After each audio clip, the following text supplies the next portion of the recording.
السلام علیکم پیارے بچوں، آج ہم پڑھیں گے کلاس 8ویں کا سبق زعفران۔ آج ہم زعفران کے بارے میں پڑھنے جا رہے ہیں بچوں۔ جیسا کہ زعفران کشمیر میں بہت مشہور ہے اور کشمیر میں اگتی بھی ہے، اس کی کھیتی کی جاتی ہے، تو بچوں آج ہم اسی زعفران کے بارے میں پڑھ رہے ہیں۔ مشہور شاعر کالی داس نے اپنی کتابوں میں زعفران کے کھیتوں کے حسن کی جا بجا تعریف کی۔ تو بچوں کالی داس جو تھے وہ کیا تھے؟ ایک مشہور شاعر تھے اپنے زمانے میں، اور آج بھی ان کی شاعری کا ہمار ہر ایک پہ چڑھا ہوا ہے۔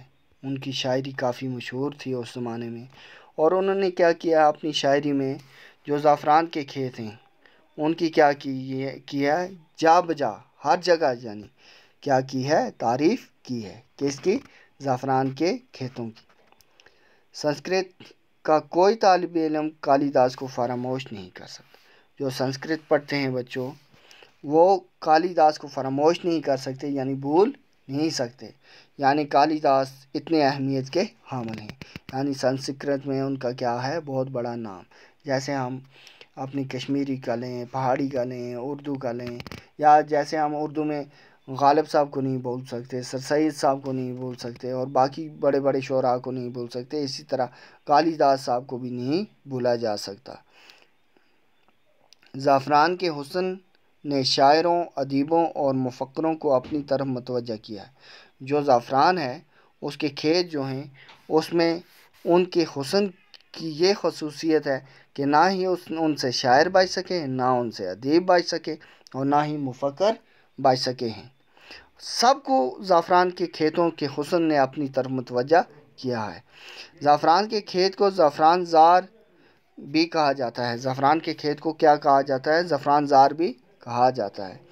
اس کے معنی لغت میں یہ لکھے ہیں: وہ مقام جہاں دور تک زرد پھول ہو یا زرد فصل کھڑی ہو۔ اس کے معنی کیا ہیں زعفران زار کے؟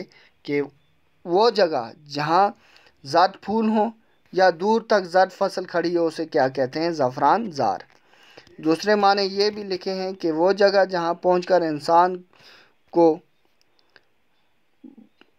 کو بہت ہنسی آئے۔ وہ جگہ جہاں انسان کو کیا آئے؟ بہت زیادہ ہنسی آئے، یا وہ زعفران زار کا یہ مطلب ہے۔ مشہور ہے کہ زعفران کے کھیت میں پہنچ کر انسان کو خود بہت ہنسی آنے لگتی ہے، یعنی انسان کا دل اتنا خوش ہو جاتا ہے کہ وہ سب رنج و غم بھول جاتا ہے، اور اسے دیکھ کر وہ اس پہ ایک سحر سا شروع ہو جاتا ہے، اس پہ ایک جادو سا چھا جاتا ہے زعفران کے کھیتوں کا، کہ وہ خود بہت کیا لگنے کرتا ہے؟ ہنسنے لگتا ہے، یعنی اس پر خوشی طاری ہو جاتی ہے۔ کشمیر میں زعفران زار کو ہنسی مذاق کی محفل کے لیے بھی استعمال کیا جاتا ہے۔ اب زعفران زار کو کس کے لیے؟ ہنسی مذاق کی محفل کے لیے بھی لوگ استعمال کرتے ہیں، یعنی یہ لفظ جو ہے زعفران زار اس کو کہتے ہیں کہ اس کی خوبصورتی کو دیکھ کر غیر ملکی فوجیوں نے اس کے حسن کے آگے اپنا سر جھکا دیا اور وہ اس خوبصورتی میں کھو گئے۔ یعنی جب غیر ملکی کہاں سے آئے تھے؟ یونان سے آئے تھے جب، تو انہوں نے کیا کیا تھا؟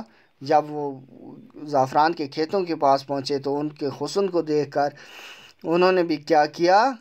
اپنے ہتھیار ڈال دیا اور اپنا سر جھکا دیا اور اس کی خوبصورتی میں کھو گئے۔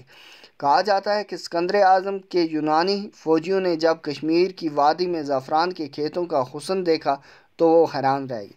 یعنی جب سکندر اعظم کے فوجی یونان سے آئے کشمیر وادی میں، اور جب زعفران کے کھیتوں کو انہوں نے دیکھا تو وہ کیا رہ گئے؟ حیران رہ گئے۔ وہ خوبصورت پھولوں میں اپنے فوجی فرائض بھول بیٹھے اور زعفران کے پھولوں کے خوبصورت رنگوں میں فطرت کی انگڑائی دیکھنے لگے، اور وہ لڑائی بھول گئے اور کیا؟ زعفران کی خوبصورتی میں کھو گئے اور اسی خوبصورتی کو دیکھنے میں لگ گئے۔ ابو الفضل نے آئین اکبری میں زعفران کی عجیب تعریفیں کی ہیں۔ ابو الفضل نے جو لکھی ہے وہ کیا لکھی ہے؟ کتاب آئین اکبری، اس میں زعفران کی بہت ساری عجیب تعریفیں کی ہیں۔ تو بچوں آج کے لیے اتنا ہی، نیکسٹ ویڈیو میں ہم یہاں سے آگے کا سبق پڑھیں گے، تب تک کے لیے اللہ حافظ۔